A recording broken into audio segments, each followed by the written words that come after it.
sudah kita lakukan. 5 pabrik dalam 5 tahun. 5 pabrik ini akan menyerap tenaga kerja. Adik-adik percaya atau tidak, saya ini paling sering menyelamatkan anak-anak NTT di Jakarta. Betul. Modal kecil, yang penting punya nyali, pergi ke Jakarta cari uang. Saya tidak menyalahkan mereka, mereka butuh kerja, makanya mereka sampai rela keluar. Tapi di luar juga susah cari kerjaan, apalagi di Jakarta. Akhirnya apa? Jadi debt collector, jadi preman, jadi tukang demo. Akhirnya apa? Bermasalah secara hukum, nanti ada yang telepon saya minta ditebus keluar. Udah gitu harus kakak Jen lagi yang pulangkan dia balik ke Kupang. Nanti dia naik travel atau kemana ke kampungnya kembali. Nah ini yang saya tidak mau, tapi saya tidak bisa menyalahkan anak-anak muda ini. Anak-anak ini mau kerja, tapi mau kerja di mana ibu? Betul? Nah itu yang saya sudah lakukan pada saat saya di Sumba. Saya bawa ke pabrik masuk, kemudian saya bawa bank masuk, sehingga ada yang kerja di bank, ada yang kerja di pabrik, tingkat pengangguran berkurang jauh. Nah sekarang saya harus melakukan hal yang sama, karena saya bukan politisi murni, saya pengusaha. Jadi saya harus membawakan usaha. Target saya 5 pabrik dalam 5 tahun masuk ke NTT untuk menyerap tenaga kerja, supaya yang sarjana bisa kerja. Sekarang banyak sarjana nggak bisa kerja, karena lapangannya nggak ada. Mau keluar juga mikir-mikir, di luar juga kalau ada kerjaan, kalau nggak. Nah sekarang saya mau tanya, siapa di sini yang orang tuanya PNS? 1, 2. Siapa di sini yang orang tuanya TNI, militer, polisi? 1. Siapa lagi yang orang tuanya ASN? Gak ada. Jadi artinya di sini menyimpulkan bahwa, oke, saya balik lagi. Sekarang di sini siapa yang orang tuanya, ini kita nggak usah malu ya. Siapa di sini yang orang tuanya petani? Bagus. Siapa di sini yang orang tuanya nelayan? 1. Siapa di sini yang orang tuanya peternak? 1. Oke. Jadi dari sini kita bisa simpulkan, kalau sarjana-sarjana ini lulus, mereka mau kerja sebagai PNS, ASN, TNI, lowongan kerjanya berapa? Terbukti dari orang-orang tua kalian yang rata-rata petani yang paling banyak. Makanya kakak Ansi, kakak Jen itu prinsipnya nelayan, tani, ternak. Karena itulah representasi NTT yang sebenarnya, bukan PNS, ASN, militer, bukan. Tapi nelayan, tani, ternak. Kita fokus di petani. Petani itu bukan profesi yang jelek, tapi banyak petani bukan petani modern, bukan petani milenial. Yang milenial malas jadi petani, betul nggak? Malas jadi petani. Karena apa? Karena melihat papa mamanya capek kerjanya terus manual. Yang sekarang kita mau ubah adalah petani biasa menjadi petani modern. Contohnya begini, adik-adik, di pinggiran Singapura itu ada satu pulau khusus peternakan babi yang dimiliki oleh perusahaan namanya Salib Group. Itu peternakan babi, tidak bisa mensuplai babi untuk Indonesia, khusus Singapura. Jadi satu pulau ternak babi hanya untuk Singapura. Peternakan babinya di Indonesia, larinya semua ke Singapura. Mereka memang dididik, tapi peternakannya sangat modern. Nah itu yang lagi kita mau terapkan di NTT dari salah satu dari 5 yang kita mau terapkan. Bagaimana kalau kita bawa itu perusahaan buka di NTT? Berapa banyak bisa buka peternakan babi di Indonesia? Hanya di NTT, Bali, Papua.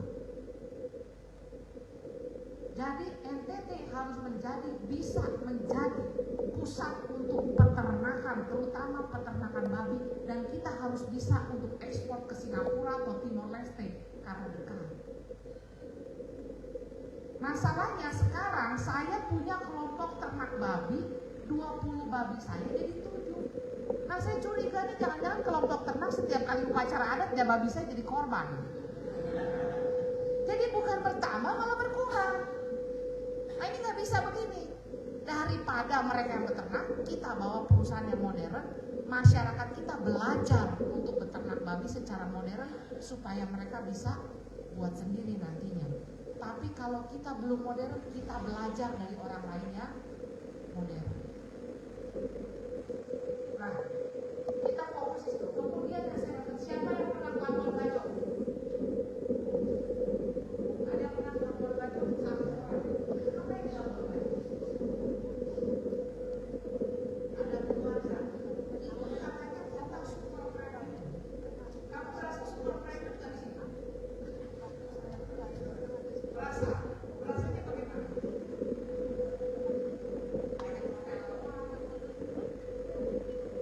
Banyak hotel doang, tapi kalau turisnya kurang berapa? Ya, kita perlu turis untuk menaikkan pariwisata. Nah, yang saya mau lakukan adalah kebijakan pariwisata di destinasi-destinasi wisata. Contohnya begini, di Labuan Bajo itu, kalau mau nyemplung atau diving, ya bayarnya ke operatornya ada di Singapura atau di Inggris. Bayar ke operator, tapi operatornya itu di Singapura kantornya atau di Inggris. Nyemplungnya di Labuan Bajo. Uangnya lari kemana? Keluar. Nyemplungnya di sini, uangnya lari keluar. Sekarang pertanyaannya yang harus kita balik adalah supaya NTT ini keluar dari kemiskinan, bagaimana pura-pura masuk ke sini. Jadi kita harus produksi di sini, keluar, uang dari luar masuk ke sini, itu baru kita bisa potong. Orang selalu ibu kami di kabupaten itu jual sayur 1 ikan 5.000. Kalau pindah ke kota, sayurannya dipecah 3, masing-masing 5.000. Jadi orang kota dapat 15.000, orang kota lebih kaya. Itu dari kacamata petani. Tapi kalau dari kacamata saya, antara 5.000 sama 15.000 itu hanya uang NTT pindah dari kantong kiri ke kantong kanan. Ujung-ujungnya yang berputar cuma 15.000 itu. Yang saya mau ada gempuran, misalnya 1 juta, sehingga mereka berputarnya lebih luas dan lebih besar. Nah ini yang kita harus kerjakan. Ya. Lalu anak muda ini perannya di mana? Lah kalian ini akan menjadi pelaku dari apa yang kita kerjakan. Sekarang di sini siapa yang mau buka usaha sendiri?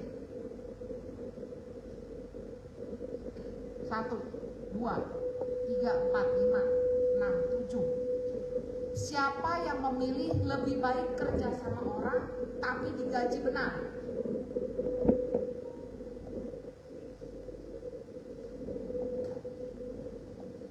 Bingung semuanya. Oh nanti pansin sini. Oke. Bagus. Jadi, dan saya beruntung melihat kakak adik saya mau datang juga katanya. Baiklah, mantap. Nah, nanti kita sambut ya. Tapi maksud saya, tidak ada salahnya kerja sama orang selama kalian digaji dengan baik, dan kalau digaji itu tiap bulannya lebih pasti.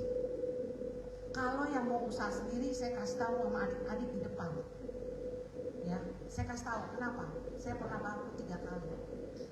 Jadi yang mau buka usaha sendiri, gagal itu adalah kepastian. Sukses itu perjuangan.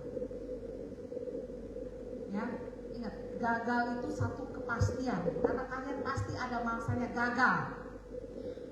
Tapi kesuksesan itu adalah perjuangan. Jadi saya bangkrut 3 kali sebelum bisa mendirikan perusahaan yang sekarang. Lalu orang-orang suka tanya, oh Ibu Jen udah enak, Ibu Jen udah sukses. Lah waktu saya lagi menangis kamu di mana?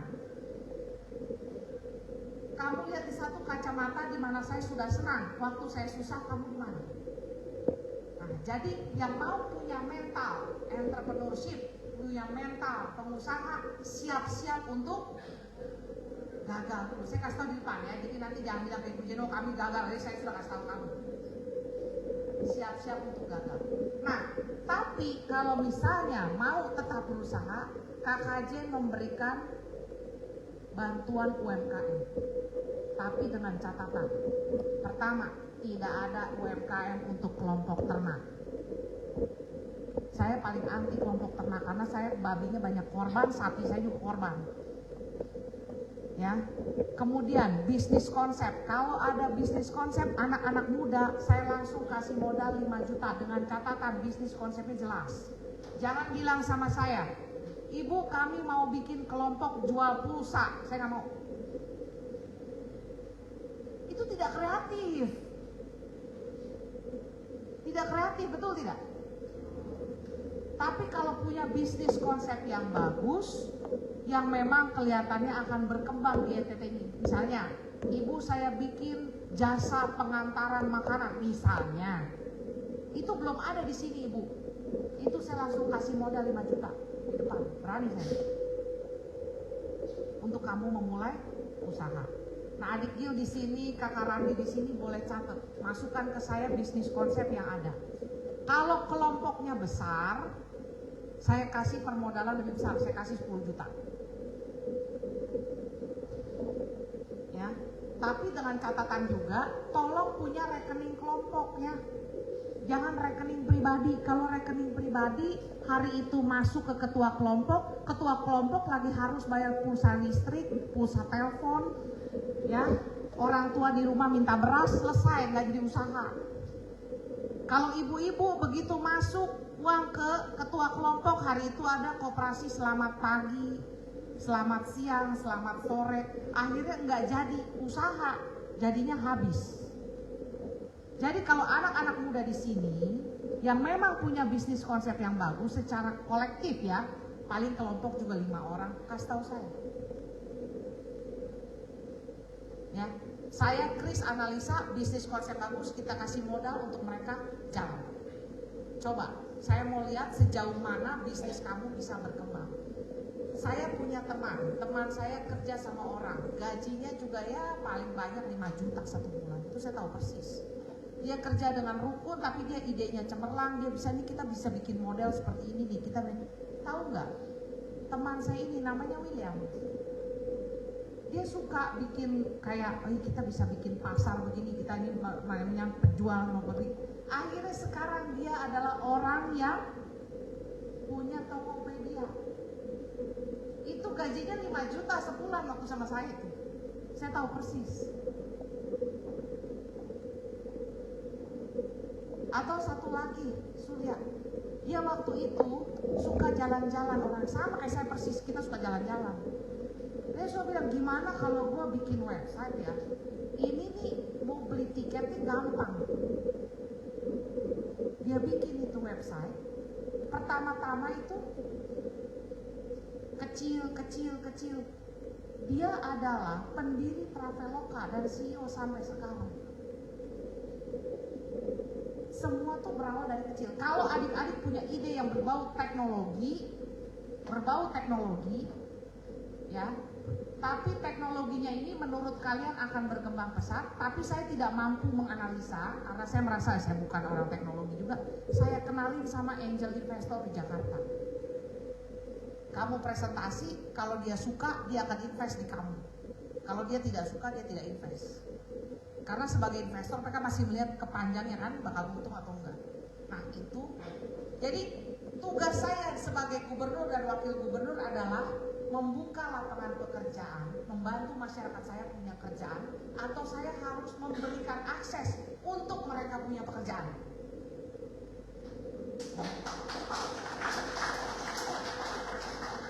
Itu tujuan saya.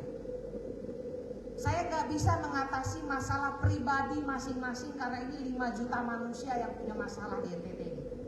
5 juta kepala. Ya. Jadi yang saya harus lakukan adalah untuk pendidikan, ekstensifikasi beasiswa.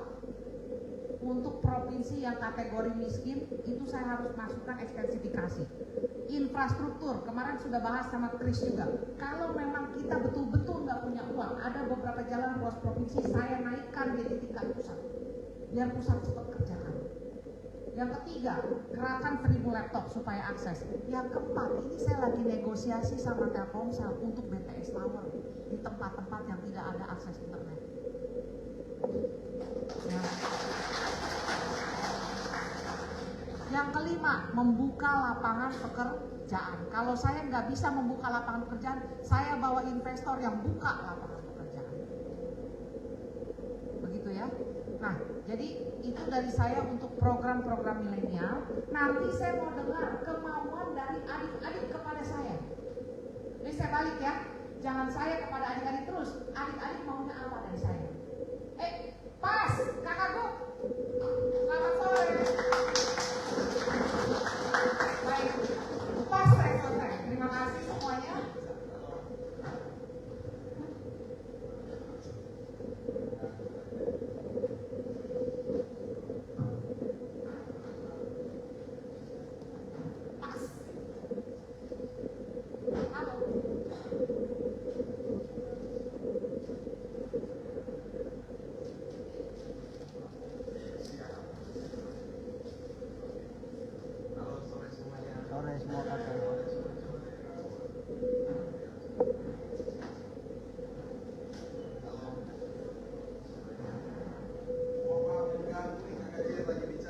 Nggak apa-apa, baru pas selesai.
Karena saya tadi sudah selesai, pas kakak Gub masuk, jadi saya kasih kesempatan beliau bicara dong ya. Harus ya, silakan. Terima kasih Kakak Jen. Shalom. Salve. Selamat sore. Assalamualaikum warahmatullahi wabarakatuh dan salam sejahtera buat kita semua. Apa kabar semuanya? Waduh, ini masa depan NTT semua, betul ya? Udah ada yang pernah tahu saya? Ada yang kenal? Oh, belum ada yang kenal rupanya. Berarti saya harus perkenalkan diri nih. Ya, oke. Yang pertama tentu kita semua berterima kasih ke Tuhan karena kita sehat, kita bersyukur, kita yakini perjumpaan ini pasti karena ada campur tangan Tuhan. Izinkan saya perkenalkan diri, karena orang bilang tak kenal maka tak sayang. Sonde kenal pasti sesonde sayang, itu apalagi mau pilih, betul toh? Ya. Saya punya nama lengkap Yohanes Fransiskus Lema, biasa disapa Ansi Lema. Dan sore hari ini saya datang ke sini tentu menemani Kakak Jen. 5 tahun belakangan ini, sejak 2019 sampai 2024, saya adalah anggota DPR RI dari Partai Demokrasi Indonesia Perjuangan atau PDI Perjuangan yang mewakili daerah pemilihan NTT 2. Itu meliputi 12 kabupaten kota di seluruh kabupaten kota di Pulau Timur, mulai dari Kota Kupang, Kabupaten Kupang, TTS, TTU, Belu, dan Malaka, seluruh kabupaten di Pulau Sumba, dan dari Sumba di sini,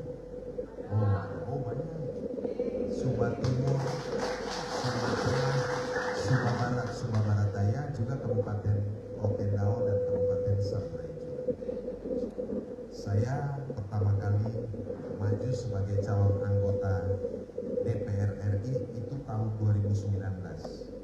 Puji Tuhan langsung jadi. Karena rakyat NTT mendukung dan saya waktu itu dapat suara terbanyak nomor 1 itu dari Kota Kupang. Jadi terima kasih buat mereka yang mendukung saya, terutama warga Kota Kupang yang selalu memilih saya. Dan kemarin pemilu 2024 saya ikut lagi untuk periode kedua. Puji Tuhan jadi lagi DPR RI. Dan rencananya tanggal 1 kemarin harusnya saya dilantik jadi anggota DPR RI masa bakti 2024-2029, tapi itu akhirnya tidak jadi karena partai saya PDI Perjuangan melalui Ketua Umum Ibu Mega juga didukung oleh Partai Hanura, Partai Bulan Bintang dan Partai Buruh itu sudah memberi rekomendasi memutuskan mendukung saya sebagai calon gubernur NTT berpasangan dengan Kakak Jen Suryanto. Adik-adik sekalian, Bapak Ibu yang hadir, saya sebelum jadi politisi ketika usia masih muda 19 tahun 20-20an saya kuliah di Jakarta jadi aktivis mahasiswa tahun 98. Saya pimpin ribuan mahasiswa untuk tumbangkan Orde Baru pada saat itu. Bukan sebagai massa tetapi sebagai pemimpin mahasiswa. Jadi kalau bicara soal komitmen saya pada demokrasi, reformasi, dan upaya untuk membuat tata kelola bernegara ini menjadi lebih benar, itu sudah sejak usia belia, itu saya sudah terlibat. Singkat kata, kalau bicara demokrasi dan reformasi, saya punya saham terhadap republik ini. Kenapa? Saya pertaruhkan nyawa saya ketika itu. Dikejar-kejar oleh intel dan juga tentara. Jadi Ansi Lema ini bukan baru jadi DPR RI berjuang untuk republik ini, enggak. Dari muda sudah berjuang. Dari muda sudah jadi petarung. Dari muda sudah militan. Adik-adik, kalau Orde Baru tidak tumbang, hari ini tidak ada pilkada langsung. Kalau Orde Baru tidak diganti, hari ini pers tidak bebas. Tidak ada kemerdekaan berserikat, berkumpul. Dan kalian tidak lihat di televisi orang bisa berbeda pendapat. Mungkin kalian belum lahir tahun 98 mungkin. Ya, saya tamat SMA tahun 1994. Sejak itu saya merantau ke Jakarta untuk kuliah. Pendidikan terakhir saya master pasca sarjana dari Universitas Indonesia UI. Lalu kemudian masuk dunia kerja, profesi pertama saya itu profesi yang memang saya mau, cita-cita saya dan tercapai. Itu jadi guru. Saya mengajar di 3 kampus, 3 universitas di Jakarta. Cukup lama, belasan tahun. Jadi Ansi Lema itu aktivis, pejuang, lalu jadi dosen. Usia masih muda, jadi dosen. Lalu pernah jadi presenter televisi nasional. Kerjanya baca berita, siarin berita, pandu dialog politik, talk show. Lalu juga pernah jadi pengamat politik, memberi analisis. Karena saya dosen, suka menulis, suka baca, beri analisis mengenai dinamika politik, perkembangan politik nasional, dan pernah jadi juru bicaranya seorang gubernur di Jakarta. Menurut saya gubernurnya hebat, namanya Basuki Cahayapurnama. Ada yang kenal kok? Siapa itu? Yes, saya berteman dengan Pak Ahok. Nah, jadi adik-adik itu latar belakang saya. Ya. Jadi kalau hari ini saya jadi DPR RI 2 periode dan kemudian jadi calon gubernur, itu bukan sebuah proses yang instan. Gak ada membalikan telapak tangan kemudian jadi calon gubernur, jadi DPR 2 periode. Sejak kuliah tahun 94 sampai hari ini, itu berarti sudah 30 tahun saya membangun anak tangga. Baru kemudian bisa terpilih 2 kali jadi DPR RI dan kemudian diajukan oleh partai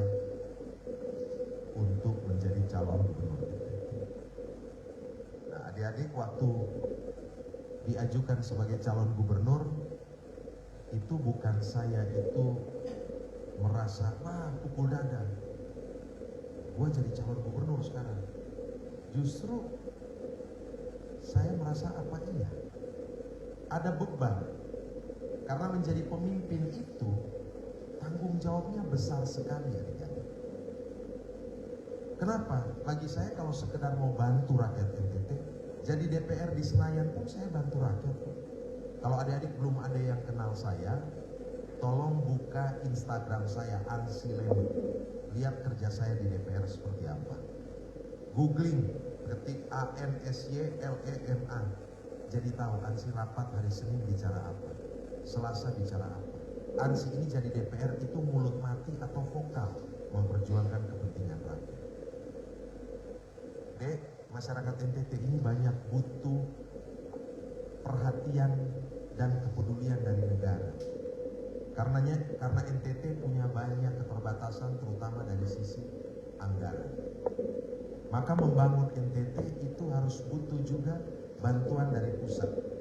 Saya kasih contoh, kalian tahu Labuan Bajo semua ya? Kotanya oke kan? Itu dibangun pakai uang dari pusat. Kalau pakai APBD-nya Provinsi NTT, pakai APBD-nya Kabupaten Manggarai Timur, gak mungkin bisa. Gak mungkin bisa. Itu berarti apa? Pemimpin itu harus bisa memperjuangkan supaya uang-uang negara yang ada di Jakarta itu bisa sampai ke pelosok-pelosok negeri. Dek, kalau bicara NTT, yang namanya presiden, yang namanya menteri, dirjen, paling tahu, kalau NTT dia paling tahu Kota Kupang, Labuan Bajo, mungkin ND, dan juga mungkin Rote karena berbatasan dengan Australia. Dia nggak tahu di mana itu Oisau, di mana itu Tarus, dia nggak tahu di mana itu Lewa di Sumba Timur, dia nggak tahu di mana itu Wejewa dan Kodi. Tapi di sana ada petani yang butuh bantuan negara, butuh traktor, butuh pupuk, butuh benih, butuh alat semprot, betul nggak? Dan itu tidak bisa dipenuhi sepenuhnya oleh pemerintah daerah. Butuh peran anggota DPR RI yang bisa mendatangkan itu semua sampai ke pelosok-pelosok kampung-kampung kecil. Jadi adik-adik, saya ketika jadi DPR, kerja yang utama itu adalah bicara. Bicara menyampaikan aspirasi rakyat. Parlemen berasal dari kata parle, Prancis, kalau saya salah Kakak Jen luruskan. Itu artinya omong, bicara. Sebelum bicara, dia harus tahu persoalan rakyat. Cara tahu persoalan rakyat gimana? Turun masuk keluar kampung, lihat dengan mata, dengar dengan telinga. Lihat langsung, Bapak butuh apa, Mama butuh apa. Itulah pemimpin yang turun ke rakyat, pemimpin yang merakyat. Setelah dia tahu kebutuhan aspirasi masyarakat, dia pulang pada saat rapat dia harus ngomong. Kalau dia nggak ngomong, pemerintah pusat nggak tahu di Maumere sana orang butuh apa, di ND di kampung kecil, di Nona, di Wolowaru orang butuh apa, dia nggak ngerti. Dia nggak ngerti itu di Besikama ada apa. Maka anggota DPR harus pasang badan untuk bicara supaya anggaran bantuannya sampai ke pelosok-pelosok daerah. Kalau anggota DPR-nya atau politisinya nggak bicara, NTT makin tidak diperhitungkan. Nah, saya kemarin lihat ada beberapa orang akun palsu serang saya. Ansy Lema hanya bisa omong, hanya jago omong. Ya memang jadi DPR harus jago ngomong.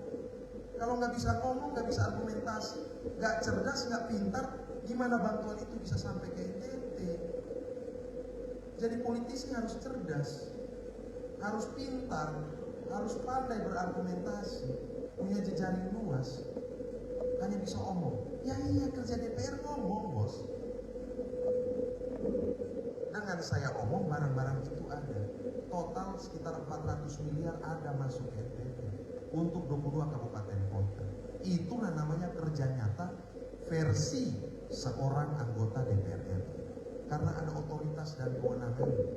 Nah, hari ini saya ditugaskan lebih lagi, bukan sebagai DPR RI, bukan sebagai legislatif, tetapi sebagai eksekutif, sebagai gubernur NTT. Adik-adik, kalian jangan berpikir bahwa jadi gubernur ini karena ambisi pribadinya Ansi.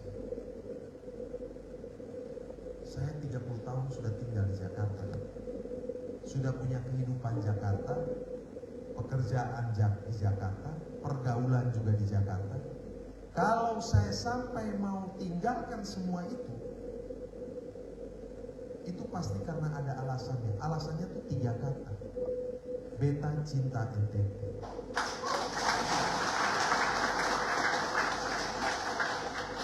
Kalau nggak cinta ngapain pulang? Bantu NTT juga bisa dari DPR RI. Kalau kakak Ansi kerja baik bisa 4 periode, bahkan 5 periode. Nyaman, tentrem. Tapi saya harus meninggalkan zona nyaman itu untuk pulang ke NTT. Untuk kalian-kalian semua. Untuk rakyat NTT. Mau pasang badan buat rakyat NTT. Serius. Nah, dalam cinta ada ketulusan. Dalam cinta ada keikhlasan untuk melayani. Pemimpin itu sejatinya adalah pelayan, bukan bos. Yang bos itu rakyat.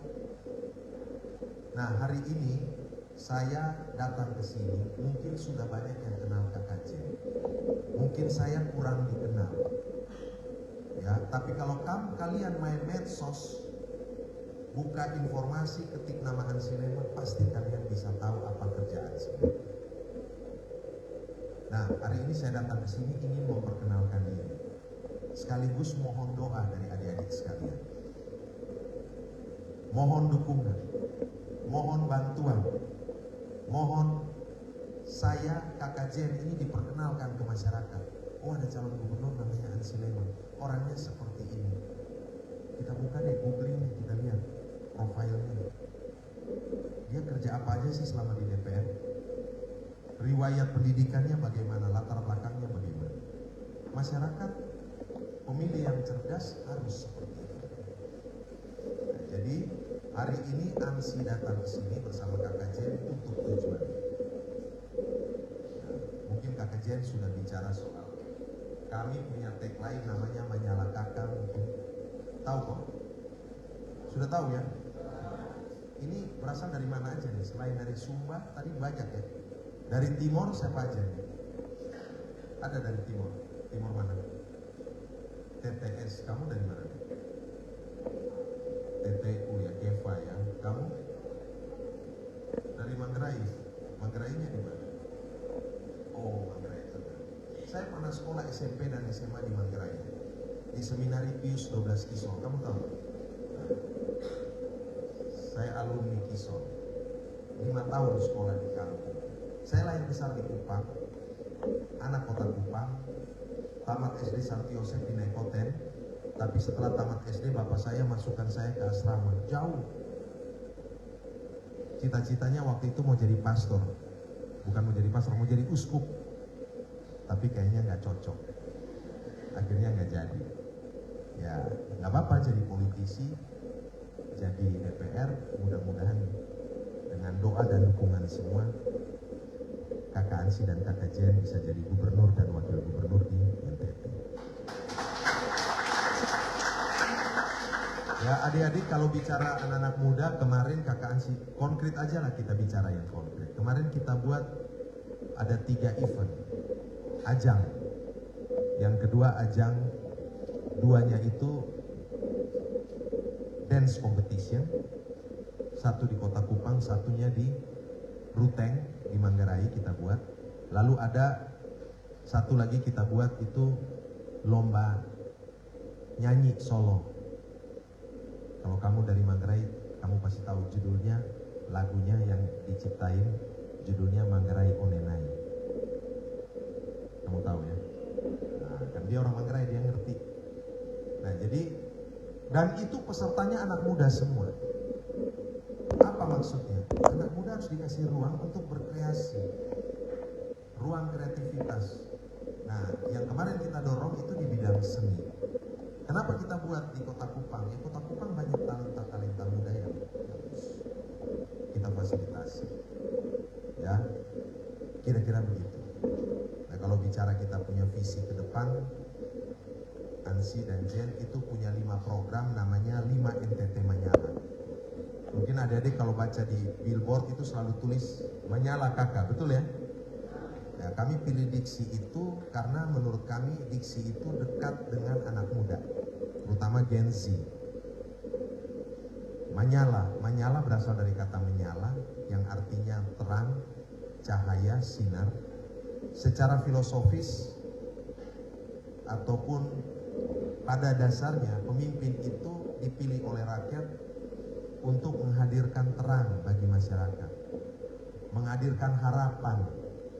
Kami pilih kata menyala untuk mengingatkan diri kami bahwa kalian itu bukan buat diri kalian yang menyala, tapi harus membuat masyarakat dan daerah itu yang menyala. Jadi ibarat fajar pagi yang menyingsing, sebelumnya gelap malam, lalu ketika ada secercah sinar, itulah harapan muncul. Harapan muncul.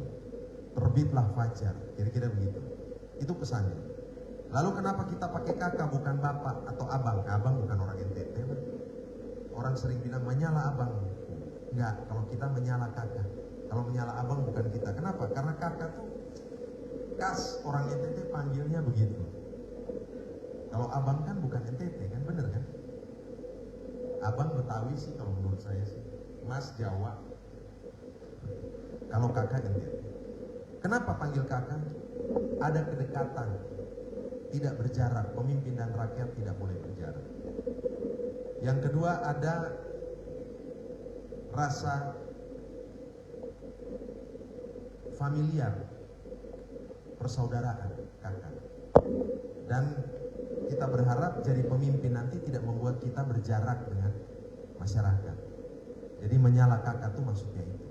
Tujuannya membuat NTT menjadi menyala. Tapi NTT hanya bisa menyala kalau terlebih dahulu kakak Ansi dan kakak Jen menyala dulu. Setelah jadi gubernur dan wakil gubernur, baru kita bisa kerja buat NTT menyala. Betul atau tidak? Nah, kakak Jen sudah jelaskan kita punya program-program 5 kok NTT menyala. Sudah ya? Nah, berarti udah tahu. Jadi kira-kira seperti itu. Tolong lihat muka saya baik-baik supaya kenal. Iya toh? Supaya nanti di kertas surat itu, kertas suara udah tahu. Tapi gampang lah. Ada 3 paket yang akan maju. Kamilah paket satu-satunya yang ada perempuan. Ya, kenapa? Bukan sekedar asal pilih. Itu wujud dari penghargaan dan penghormatan kami terhadap perempuan. Yang kedua kami tahu bahwa banyak masalah di NTT terkait dengan masalah kepentingan perempuan. Terkait dengan akses perempuan terhadap pembangunan. Baik dalam bidang kesehatan, bidang pendidikan. Bahkan mohon maaf perempuan kerap kali menjadi korban kekerasan. Ya, human trafficking atau perdagangan orang dan seterusnya. Bahkan saya mau bilang bahwa stunting itu ada kaitan dengan kesejahteraan perempuan. Tahu stunting semua ya? Gizi buruk ada kaitannya. Gimana kaitannya? Gampang kaitannya. Kalau seorang perempuan itu sehat, mengkonsumsi makanan yang bergizi dan sehat, pada saat menikah dan kemudian mengandung, pasti janinnya itu akan bertumbuh dengan baik. Dan akan melahirkan seorang bayi yang sehat. Tapi jika sebaliknya perempuan itu mohon maaf kurang gizi, kurang sehat, tidak sehat, pasti janin yang hidup dalam rahimnya juga bermasalah. Maka menyiapkan generasi NTT pertama-tama adalah menyiapkan perempuan yang sehat dan berkualitas. Itu sebenarnya pesan kami. Agenda konkretnya nanti ada banyak yang bisa kita bicara. Tapi poinnya kira-kira seperti itu, ya, bahwa kakak Jen dan kakak Ansi datang ke NTT itu untuk membantu rakyat NTT, bukan untuk kepentingan pribadi kami berdua. Ya, saya kira itu yang saya sampaikan. Omong-omong saya siap kok dukung kakak Ansi dan kakak Jen? Sudah tahu kakak Ansi dan kakak Jen nomor berapa? Oh, luar biasa, semangat banget nih. Ada yang dari Flores di sini? Dari mana? Dari Ngada. Dari mana lagi? Lembata. Dari mana lagi? Dari Nagekeo. Dari Flores Timur. Oh, macam-macam ya. Dari Ende juga ada ya. Dari waduh. Dari Rote mana? Dari Rote. Saya punya bantuan banyak loh di Rote. Bantuan saya buat orang Rote banyak sekali. Bisa diperiksa. Oke, saya kira itu aja yang bisa saya sampaikan. Kalau ada yang mau bicara silakan. Mungkin mau tanya-tanya di kakak Jen, tapi sudah kenal kakak Ansi kan sekarang? Sudah ingat kan? Ya, nanti kan ada gambar jadi tahu. Nama lengkap saya jangan lupa ya. Yohanes Franciscus Lemon. Oke, sekian.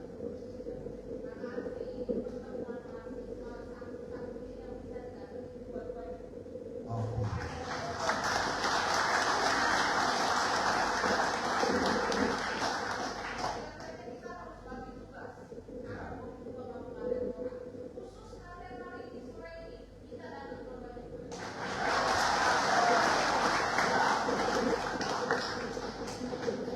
Sip. Jangan lupa salam buat orang tua kalian semua, ya. Salam hormat. Nah, zaman ini sekarang orang tua yang tanya kepada anak-anaknya, karena anak-anaknya sudah pintar, cerdas, udah tahu. Nanti orang tua pasti tanya, ini siapa ya? Kalian udah jawab, akan jawab siapa? Siapa jawabnya? Menyala kakak, nomor 1 ya. Oke, terima kasih buat semua.